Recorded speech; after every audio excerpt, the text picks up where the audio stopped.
नमस्कार बंधू भगिनींनो, आपल्या सगळ्यांचं सहर्ष स्वागत आहे स्वास्तिकम या माझ्या चॅनलवर. आज मी आपल्यासाठी भगवद्गीता जशी आहे तशी याच्यातील पुढील विवरण घेऊन आलेली आहे. तरी आपण सगळ्यांनी श्रवण करावं.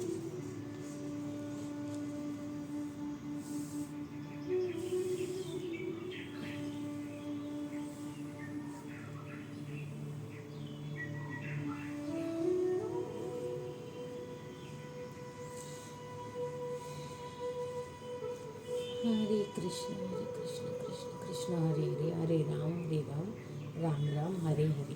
राधे कृष्ण राधे कृष्ण राधे कृष्ण.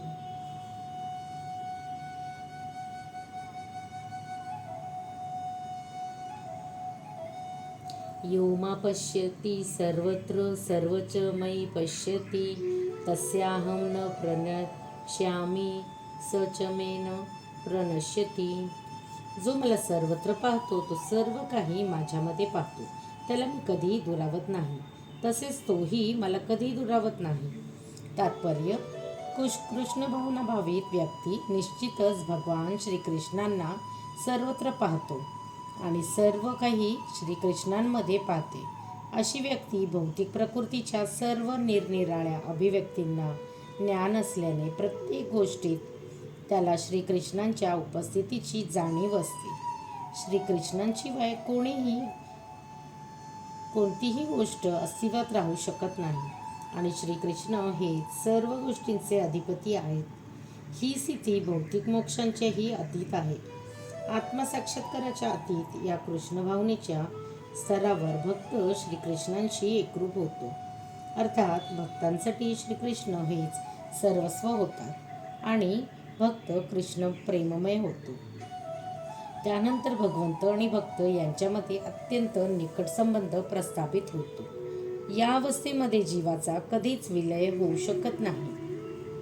तसेच भगवंतही भक्ताच्या दृष्टीआड होत नाहीत. श्रीकृष्णांमध्ये विलीन होणे म्हणजे आध्यात्मिक विनाशच आहे. भक्त असा धोका पत्करत नाही.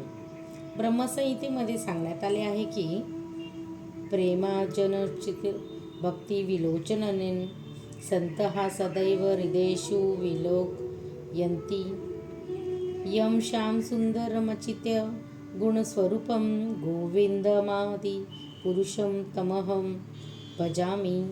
मी आदिपुरुष श्री गोविंदांना प्रणाम करतो, ज्यांना भक्त प्रेमरूपी अंजनाने माखलेल्या नेत्रांनी पाहतात.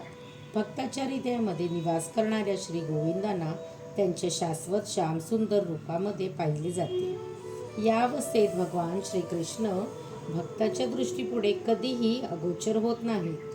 तसेच भक्तही भगवंतांच्या दृष्टीआड होत नाहीत. हृदयस्थित परमात्म्याला पाहणाऱ्या योगीच्या बाबतीतही हीच गोष्ट लागू पडते. असा योगी विशुद्ध भक्त बनतो आणि स्वतःच्या ठायी भगवंतांना पाहिल्याविना क्षणभरही जगणेही तो सहन करू शकत नाही. सर्वभूत सीतं यो मां भजते कत्वमा सितः सर्वथा वर्तमानोऽपि स योगी मयि वर्तते. जो योगी मी आणि परमात्मा भिन्न असल्याचे जाणून परमात्म्याच्या भक्तिपूर्ण सेवेमध्ये युक्त होतो, तो सर्व परिस्थितीत माझ्यामध्ये सदैव निवास करतो. तात्पर्य: परमात्म्यावर ध्यान करीत असलेला योगी आपला अंतर्यामी श्रीकृष्णाचे विस्तारित रूप असलेला चतुर्भुज शंख चक्र गदा पद्मधारी श्री विष्णूंना पाहत असतो. योगी व्यक्तीने जाणले पाहिजे की श्री विष्णू आणि श्रीकृष्ण हे अभिन्न आहेत. या परमात्मा रूपामध्ये श्रीकृष्णच प्रत्येकाच्या हृदयामध्ये निवास करतात. शिवाय असंख्य जीवाच्या हृदयात स्थित असणाऱ्या असंख्य परमात्म्यामध्ये कोणताही भेद नाही. तसेच श्रीकृष्णाच्या दिव्य प्रेममयी सेवेमध्ये सदैव युक्त असलेला कृष्ण भावना भावित व्यक्तीमध्ये आणि परमात्म्यावर ध्यान करण्यात मग्न असलेल्या परिपूर्ण योगी व्यक्तीमध्येही मुळीच भेद नाही. कृष्ण भावना भावित योगी भौतिक जगतात असताना जरी विविध कर्मामध्ये गुंतलेला असला तरी तो श्रीकृष्णामध्ये सदैव स्थित आहे. निखिला स्वप्य स्थासु जीवनमुक्तः स उच्चते. कृष्ण भावना भावित कर्म करणाऱ्या भगवत भक्त हा आपोआपच मुक्त झालेला असतो. नारद पंचरात्र याला पुष्टी देते. दिकालाच चिन्नै कृष्णे चेतो विधाय च तन्मयो भवती क्षिप्रम जीवो ब्रह्मानी योजयेत. सर्वव्यापी आणि देशकालातीत श्रीकृष्णांच्या दिव्य स्वरूपावर ध्यान एकाग्र केल्याने मनुष्य श्रीकृष्णांच्या चिंतनात तल्लीन होतो आणि मग त्यांच्या दिव्य सहवासाच्या सुखमय अवस्थेतही त्याला प्राप्ती होते. कृष्ण भावना म्हणजे योगाभ्यासातील परमोच्च समाधीस्थ अवस्था होय. श्रीकृष्ण हेच परमात्मा रूपाने प्रत्येकाच्या हृदयामध्ये उपस्थित आहेत. केवळ या ज्ञानानेच योगी निर्दोष होतो. भगवंतांच्या या चिंत्यशक्तीबद्दल वेद पुढील प्रमाणे सांगतात की एकोपी संबहुधा यो भाती. भगवंत जरी एकच असला तरी ते असंख्य हृदयामध्ये उपस्थित आहेत. त्याचप्रमाणे स्मृतिशास्त्रात सांगण्यात आले आहे की एक एव परो विष्णुः सर्वव्यापी न संशयः ऐश्वार्ध रूपमेकं च सूर्यवेत बहुधेयते. श्री विष्णू हे एकच आहेत तरीही निश्चितच ते सर्व व्यापी आहेत.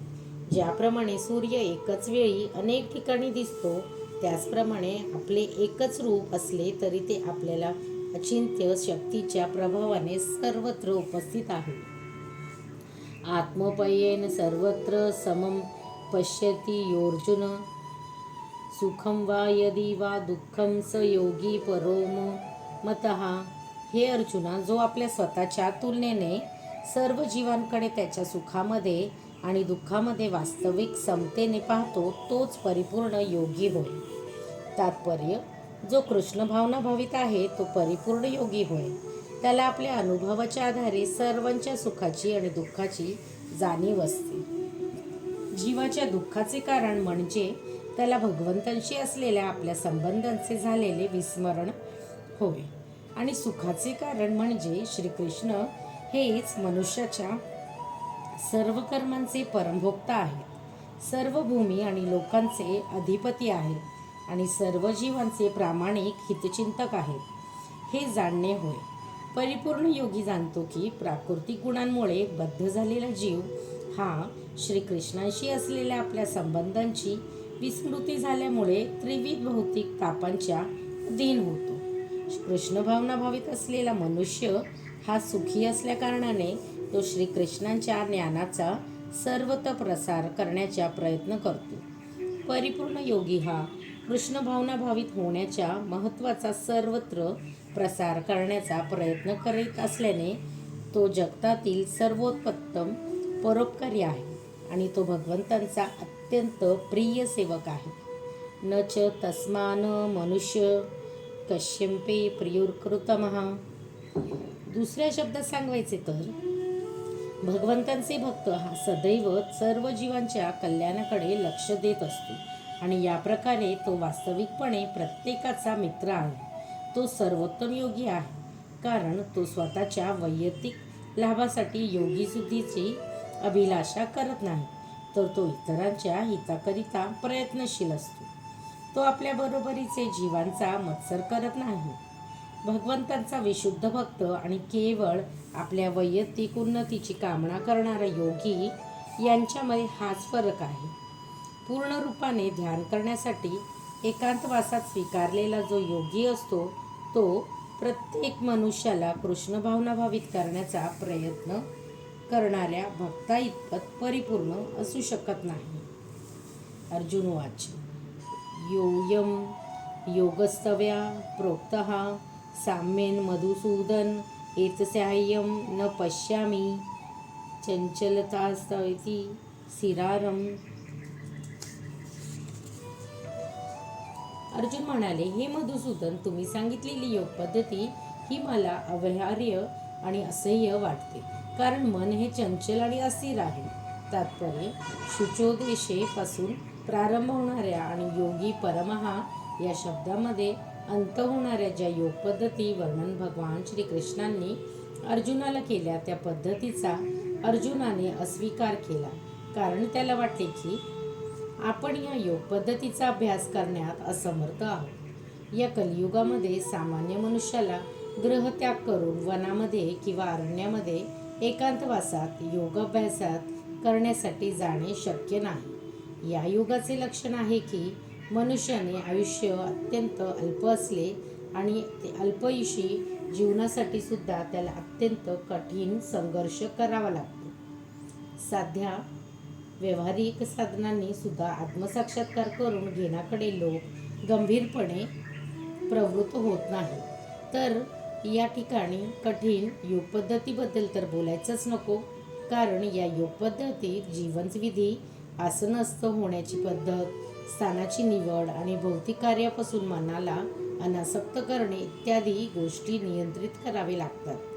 व्यवहार्य मनुष्य या नात्याने अर्जुन या योग पद्धतीचा अभ्यास करण्यास सर्व प्रकारे योग्य असला तरी त्याला या योग पद्धतीचे आचरण करणे अशक्य वाटले. तो राजघराण्यातील होता आणि असंख्य गुणांनी भगवान श्रीकृष्णांचा निकटस्थ सखा होता.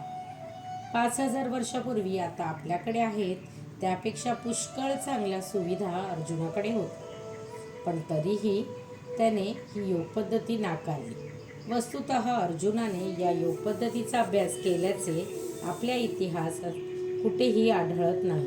म्हणून वर्तमान कलियुगामध्ये या योग पद्धतीचे आचरण सामान्यतः अशक्यप्राय आहे समजले जाते. अर्थात काही अत्यंत थोड्या दुर्मिळ मनुष्यांना ही योग पद्धती शक्य असू शकेल, परंतु सर्वसामान्य लोकांना ही एक अशक्य गोष्ट आहे.